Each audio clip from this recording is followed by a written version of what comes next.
અમદાવાદના વસ્ત્રાલમાં રિક્ષા ચાલકોએ એએમટીએસ ડ્રાઈવરને માર માર્યો. રબારી કોલોની પાસે રિક્ષા ચાલકોની લુખ્ખાગીરી સામે આવી. રબારી કોલોનીએ રિક્ષા ઉભી રહેશે તેવી ચાલકોએ ધમકી આપી. તો એએમટીએસમાં લગાવવામાં આવેલા કેમેરામાં રિક્ષા ચાલકની દાદાગીરી કેદ થઈ છે. તો વસ્ત્રાલમાં આવવું હોય તો સીધી રીતે આવજે, નહીં તો ખેર નહીં, આવી ધમકી એ રિક્ષા ચાલક આપી રહ્યો હતો.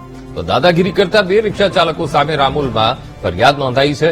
ત્યારે પોલીસે ખોડાભાઈ પરમારની ધરપકડ કરી અને અન્ય એક આરોપી ફરાર થયો છે. અમદાવાદની આ ઘટના છે, જ્યાં વસ્ત્રાલમાં એક બસ ચાલકને રિક્ષા ચાલકે ખખડાવ્યો હતો અને સોશિયલ મીડિયા ઉપર પણ એ વિડીયો ખૂબ જ વાયરલ થયો છે. વસ્ત્રાલની આ ઘટના કે વસ્ત્રાલમાં તો રિક્ષા આવશે અને ઉભી પણ રહેશે. રબારી કોલોનીએ રિક્ષા ઉભી રહેશે તેવી ચાલકોએ ધમકી આપી અને એમટીએસમાં લગાવવામાં આવેલા કેમેરામાં એ રિક્ષા ચાલકની દાદાગીરી કેદ થઈ છે. તો વસ્ત્રાલમાં આવવું હોય તો સીધી રીતે આવજે, નહીં તો ખેર નહીં. મોટી ઉંમરનો છે એટલે હું જવા દઉં છું, આ પ્રકારની પણ એ રિક્ષા ચાલકે બસ ચાલક સાથે દાદાગીરી કરી હતી.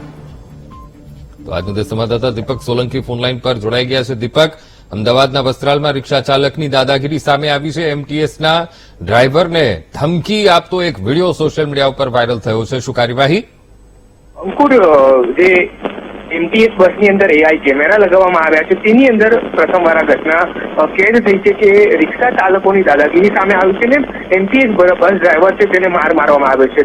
વસ્ત્રાલ ખાતેનો 142 નંબર રૂટની આ બસ છે કે જેમ ત્યાં સૌથી વધારે રિક્ષા ચાલકો જે છે તે રિક્ષા ચલાવતા હોય છે, ત્યારે ત્યાંથી આ બસ નીકળે તો તેમને ભાડા નહોતા મળતા, તે માટે તેને બસની અંદર જે આરોપીઓ છે તેમના દ્વારા તેમને માર મારવામાં આવ્યો.